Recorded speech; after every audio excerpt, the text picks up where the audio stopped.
Stealth camping. 3 illegal spots with only one rule: don't get caught. First, John is hiding in plain sight, above an alive, unsuspecting city. Next, the guarded property and mansion of a powerful man. The finale? 2 nights on the most secure and heavily guarded island in the country. There are absolutely no second chances. Getting caught means game over. The stakes have never been higher for John. Let's start this challenge. The challenge begins in Blackwater, a bustling, growing city. Hundreds of people line the streets at any given moment. For John, this means one thing: the ultimate test of stealth has begun. The first thing John did was scout the city. He quickly headed to a back road to remain undetected. After finding a very secluded spot to start, it was time. He quick checked his surroundings, which gave him the perfect opportunity to climb up. Just like that, he made it to the first roof, except now he was vulnerable. Quickly, he climbed up the next ladder, where the walls were much higher, which allowed him to feel more secure up top. From below, he was basically hidden in plain sight. Getting up to the rooftops without being caught was somewhat of a challenge. However, for John, the real challenge was still ahead. If he thought this was hard, there was no shot he'd last even 5 minutes at the mayor's mansion up next. This was just the warm-up. Now that he felt safe, he decided to explore the taller levels of the roof. He was now right over the main road. If he was caught now, it'd be over. He had to crouch down to avoid being caught, but this provided a nice view. So far, everything was chill. There was one problem. John was hungry. After scouting down below, the coast was not clear, so he waited and then took his chance. John went into full stealth mode as he successfully made it back to the ground floor. He walked into the city like nothing happened, then headed to the general store. Of course, he got a drink and then some food. Who knew? With what was to come, John realized this could very well be his last meal. He quickly left the store, then he decided to take a look at the building from below. This time he'd get up an even riskier way. Checking both ways multiple times, John headed into this alley. The coast was clear, so he went up. Once again, as stealthy as possible. He still had a while until night. With nothing else to do, he ate his food, and he found a great undetectable viewing spot of the city. He chilled here until dark. He headed back down and tried to get some sleep for the night. He woke up bright and early, as he still had to leave without being caught. Once again, making sure it was clear, he headed down and made it to the bottom. Then he walked away as if nothing happened. Just like that, one spot was officially down. There were now 2 to go. Hiding on the rooftops in a giant city was one thing, but sneaking onto someone's private property? This was going to be another level of stealth for John.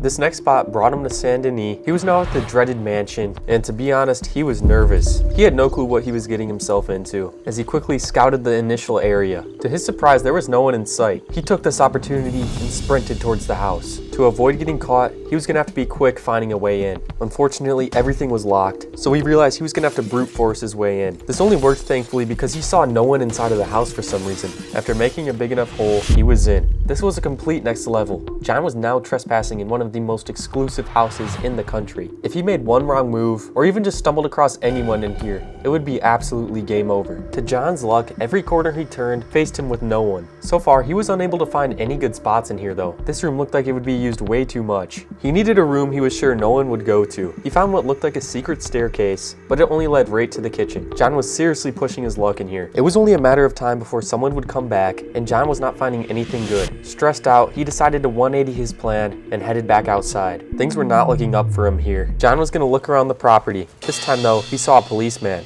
Thankfully, he wasn't there when he walked out of the mansion. That shook John up, so we got things moving. The reality of these consequences set in. If he was caught here, he'd be in big trouble. As John scouted the property, he noticed a groundskeeper. The man started walking towards him. John's heart sunk. He did his best to play it off, which seemed to work. John figured he was in the clear, but no. The man was coming right back to him. John might have just blown his cover. It was over for John. If he couldn't get past his mansion, how was he ever going to spend 2 nights in the most guarded and secure prison in the country?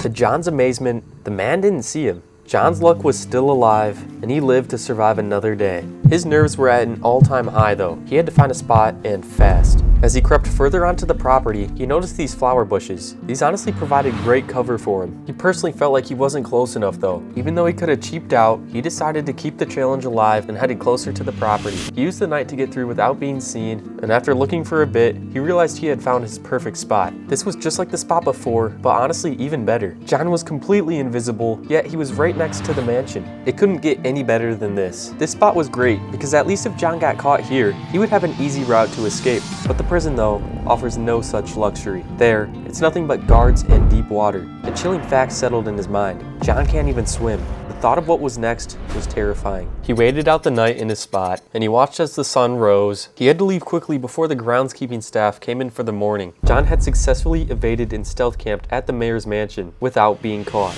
But that and Blackwater were child's play compared to the final challenge. 48 hours on Siska Penitentiary, 2 nights on an island you'll only get to in chains.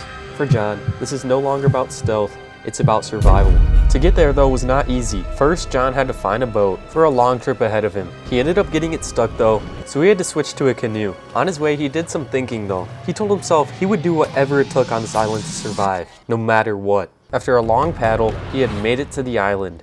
Scouting from afar, he noticed 2 guard towers immediately in view, so to get out of view, he went to the furthest point of the island, and now the challenge had begun. As John stepped foot on shore, he felt a familiar feeling. He had been here before. The memories were cold and hard. Back then, getting caught meant a beating. Now, one wrong move means he wouldn't even live to see the inside of a cell. For John, it would simply be game over. As he moved further onto the island, he found any cover he could. The worst thing that could happen is getting spotted by one of these towers. To John's advantage, it was very dark. He knew though, if he wanted to progress any further onto the island, he was going to have to do something about these towers. To stay out of view, he walked in the water. As they were both looking the opposite direction, John hid as he needed a plan, and quick. After thinking for a bit, he decided to take action. John creeped up as quiet as he could to the watchtower. As he got ready, he climbed the ladder, a plan in motion, and he striked.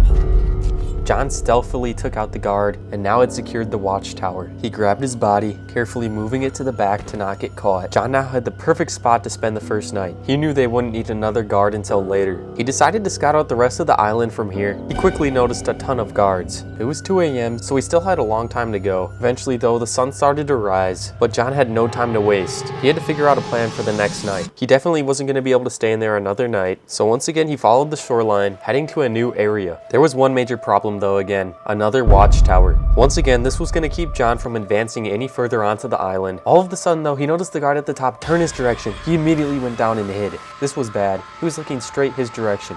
Eventually, he walked back around, and John knew he had to take this opportunity. He knew exactly what to do. He carefully walked around the platform, and just in time, he took him out. This time though, he didn't plan on staying in the tower. This was just a part of his plan to get further onto the island. As quick as he could, he found cover. John was now so far in. He could even see the prisoners working up close. The craziest part was, no one suspected a thing. He was completely invisible. To everyone else, this was the usual day on the island. Little did they know, John was on here. All of a sudden though, he noticed a guard right in front of him. He took a risk and headed into deeper cover, because if he was even spotted a tiny bit, it was over for him. Thankfully, the guy walked away. Except this time he noticed a bigger risk, a patrol warden. Thankfully, he just passed, but that was a close one. John's confidence was high, so he decided to try and get even closer, finding cover in another bush. He saw a bunch of guards close up top though, and it was now already almost noon. This meant guard coverage was pretty much at a peak, and he realized he shouldn't push his luck. He decided to head back to a better spot, but as he was trying, he noticed a guard in the distance. To his worry, he also noticed a warden. There was no way he wouldn't see him. John could only do one thing, and that was wait. Wait as he just walked right past him. He couldn't believe it. This guy didn't see him. John took his chance to quickly run back to his good spot, where he felt way more safe. Now he was not scared of guards walking by, because he was completely hidden. He watched as the sun set. He would be good here for the night. This time, John didn't even wait for the sunrise. He needed to get out of here fast. And he saw the perfect opportunity. A man was rowing his canoe really close to shore, and using all of his strength, he was somehow able to make it to the canoe, where he pushed him off and took it over. That poor guy was now stranded on the island, just like John was. But that was it. He had successfully stealth camped in 3 very illegal locations. The rush he had felt was amazing. Who knows if he'd do more, but he sure knew this was a fun challenge.